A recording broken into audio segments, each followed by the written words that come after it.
welcome sa ating panibagong update dito sa may esplanade ng Ilog Pasig sa Maynila, no? So yun, meron tayong mga pulis na nandito nag-update sa nagro-robing dito sa may Maynila.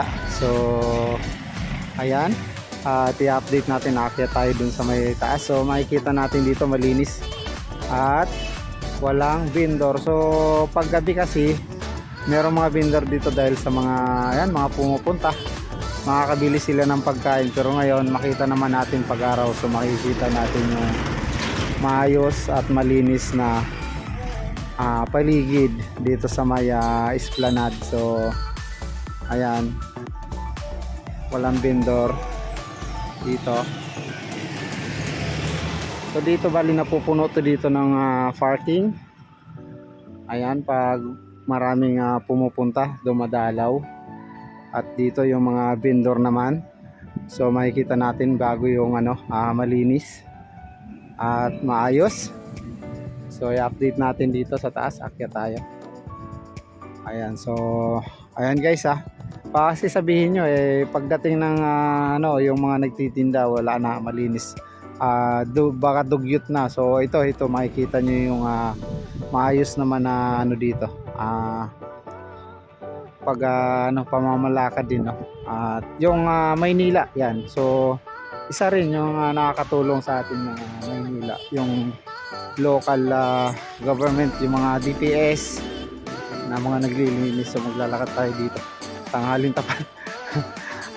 Ito kasi yung pinakamaluwag lang na magandang mag-update dito kasi wala tayong mga kasabayan. Ayan. So meron na palang pulis dito na nagbabantay din.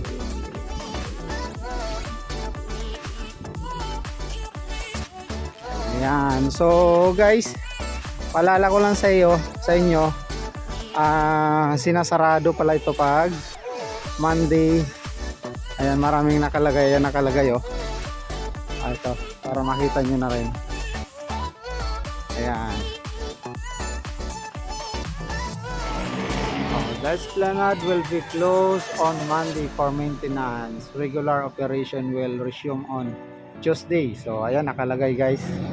Alright, so makikita nyo, maayos na. So magtuloy-tuloy ito guys, yung esplanade na to. So start ng Tuesday hanggang Sunday, so open na siya ulit. Tapos pag Monday po ay ayan, regular under maintenance. Mainit. Hanap ko yung maganda, sabi nila ito pala. Ito Hindi maganda sa araw. paggabi. Opo, yun ang pero maganda talaga, maganda. Maganda sa gabi. Oo, pero mas maganda sa gabi. Yun, ba, pre? Opo. Ayan guys, ito yung pinaka phase 1 ng esplanade dito sa atin sa Maynila. Ayan, so ang ganda, maliwala. So yung ilaw na hanapin nyo, syempre maliwanag ngayon, so hindi natin makikita yan. At saka yung fountain, kasi pinapagana tong fountain pagdating na ng bandang hapon na, no? Siguro mga alas 5 yata. Hanggang ngayon, hanggang na yan, gabi. Di ko lang alam. Di ko pa kasi na talaga ito, kung di pa tayo na orient dito kung ilang oras ba yung nakabukas. So hanggang dito yan guys. Bali ito guys, no, yung esplanade na to ay magiging continue urban project ito. Esplanade 25 kilometers mula sa may Ross Boulevard papuntang Laguna de Bay. Ayan, so 25 kilometers. So ito naman yung mga upuan na mapapansin nyo. So kaya to napupuna lagi dahil ito pa lang yung tapos. Pero pag once na humaba na to, ay syempre marami yung may kinabang dito. Ayan. Tsaka yung bike, sabi pwede yung bike dito. So pag once na matapos, talagang maganda.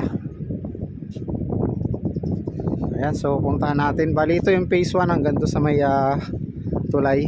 So puntahan natin. Tapos i-part 2 na lang natin yung ginagawang phase 2 ng dito. Phase 2 nung Esplanade. Alright. So ayan, tatanong na natin sa guard kung anong oras yung operation ng fountain.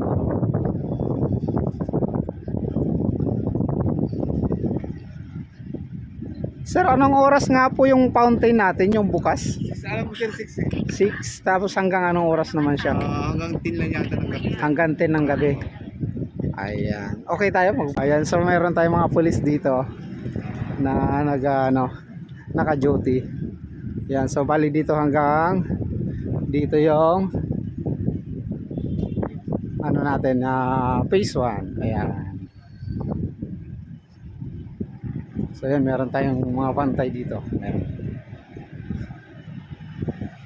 Ayan, hanggang dito yung phase 1. Makikita na rin yung view ng Jones Bridge.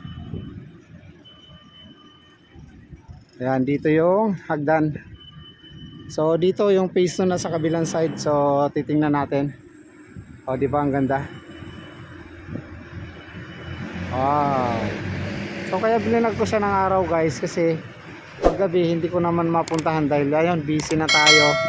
Naghahanap buhay tayo, marami pangkain tayo. Kaya ito, araw ko na lang pinuntahan. Pero may time din na mapupuntahan natin to paggabi kasi meron tayong vlog ng gabi. Sobrang daming tao.